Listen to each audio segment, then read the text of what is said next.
Hi, everyone.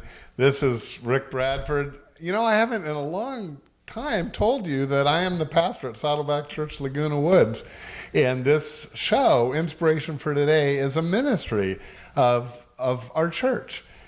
We want this to be an encouragement to the community. We want you to find hope. We want you to find a knowledge of your neighbors and the things that are available to you as a community. And so thank you for tuning in this morning. We're continuing our story. John Glebacus was with us yesterday.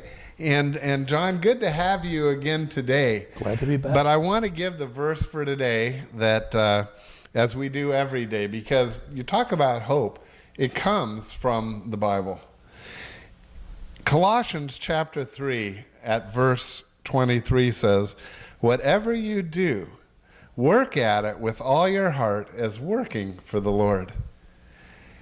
And that's a neat verse because a lot of times people say, well, I'm not involved in church and I don't have a ministry and I'm not good at stuff. But a verse like this says, whatever you do, do it, work at it with all your heart as for the Lord. And I would just say that you even can go beyond that and you can just pray and hey, Lord, I'm going to do this today and I want to do it for you. I'm going to do it my best.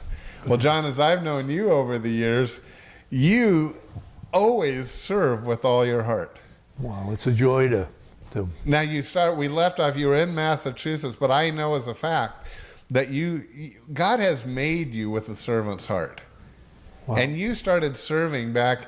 I actually saw a TV show that you were on back in Massachusetts talking about, what were you doing that you talked about on that TV show? Well, that was, we had joined the Baptist church in Gardner, Mass, and attending, and they asked me to help out with the teens.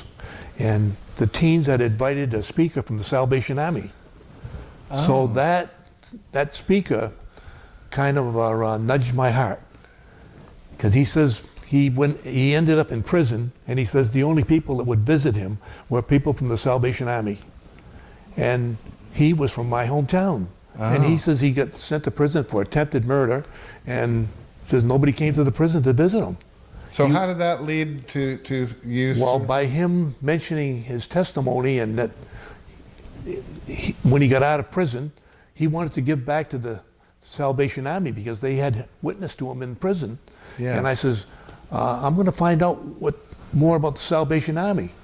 So I went down and asked to be a volunteer for the Salvation Army. And they says, they would call me. I says, here's my name and address, phone number. Call me when you need help. They says, okay. So come Thanksgiving and then at Christmas, they says they're having a meeting and they're getting ready for the holidays.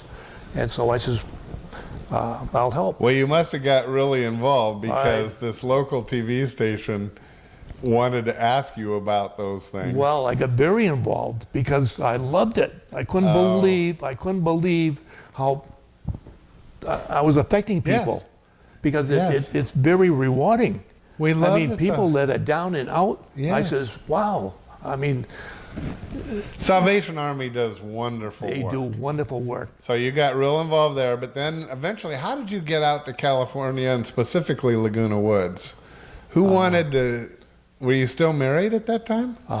Well, yeah. Okay, so you move out with your wife. But we came out here, and that was because of my daughter up in Woodland Hill, and her husband's grandmother lived here at Leisure World, and so we'd come out to meet his grandmother, and she's over at Villa Valencia now. So I go over there every Friday. Okay. Now, but in the meantime, we came out, and she was telling me, she says, this is a great retirement area. I says, yeah, but it's not for me. I says, I love New England. For old people. Well, no, I didn't say that. We said that. And now we've lived here 15 years or 13 years. I told her it was the freeways and the earthquakes. Oh. Because when my wife came out here to visit our daughter, Northridge had a big 7.0 that's the earthquake while she was here. We've had. Worst one we've had. I says, I'm not moving out here. Okay. So I said, no, I'm not moving out. But then we decided to sell the house and move. We checked out the local area, and nothing nothing really developed. Well, so then you end up, you're here, and now eventually you end up at Saddleback Laguna Woods. At Lake Forest. First. We went out there for 10 years. And then, so 10 years later, we start meeting in Clubhouse 5. Yeah. But I know that you have been with us since day one. From day one. Because they said, how many people want to start a church here at Laguna Woods? And we were one of the first ones. Thank you for raising your hand. Let's start. Yes. And there were many people. There was about 25 people at our meeting, the first meeting about having Saddleback come here. And we says, how are we going to do this? And they says, well, the videos.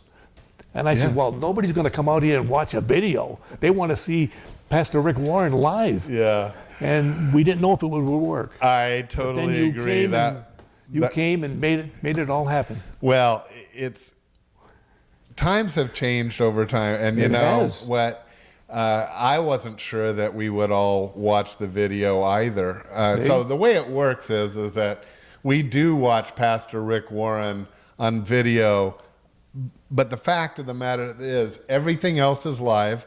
You met David, our worship leader, just a few days ago, and so our music is live, everything's live, and the video, the thing I like about the video now is that he is much bigger than in person. I can see him without my glasses. We don't have any complaints. I know, so I actually like him on video now. There are no complaints. But I agree, we had to get used to that. So from day one, though, you have done ushering. Right. You've done numerous other things too. Well, I like to make sure that everything's in order when we start the service on Sunday. This is one of the things that I totally love about what you do. And calling the people for prayer. When I get there, because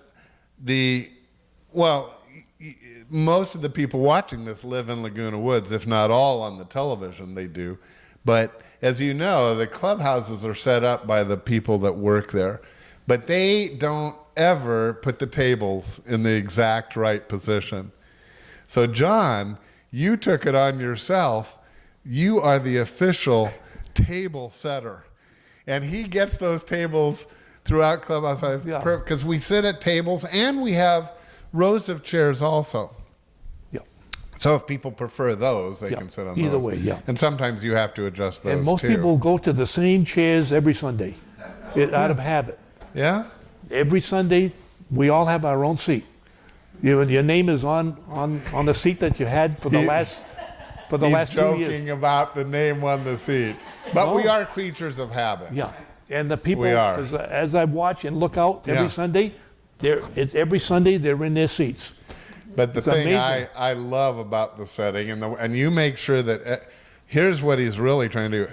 You make sure that every seat has a clear view to the screen and the stage. Yeah, well, that was Vicky's suggestion that we stagger the seats. Yeah. So that there's. So Vicky is one of our behind-the-scenes directors that tells us what to do. Yeah, and she's wonderful. Yeah, we all love her. We have a great staff, and I hope you'll come on down. We'd love to meet you. John will make sure you have a good seat. And anyway, so at Laguna Woods, thank you for tuning in. John, thank you for your ministry. Thank you for your life. I'm so glad that you have applied this verse in your life that says, whatever you do, work at it with all your heart as working for the Lord and not for men. Yep. You have never asked for praise. You just do it. I love helping. You do. There's a reward. It's rewarding. It's rewarding. It's rewarding. It comes from the Lord. And that's something that we all need now. Yeah. That's John's ministry, but if you would like to get involved and make a difference, we need helpers in every category. We'd love to meet you and have you be a part of our church family. Or any church family we want you to feel free to go to. Hey, have a great day in the Lord. We'll see you tomorrow.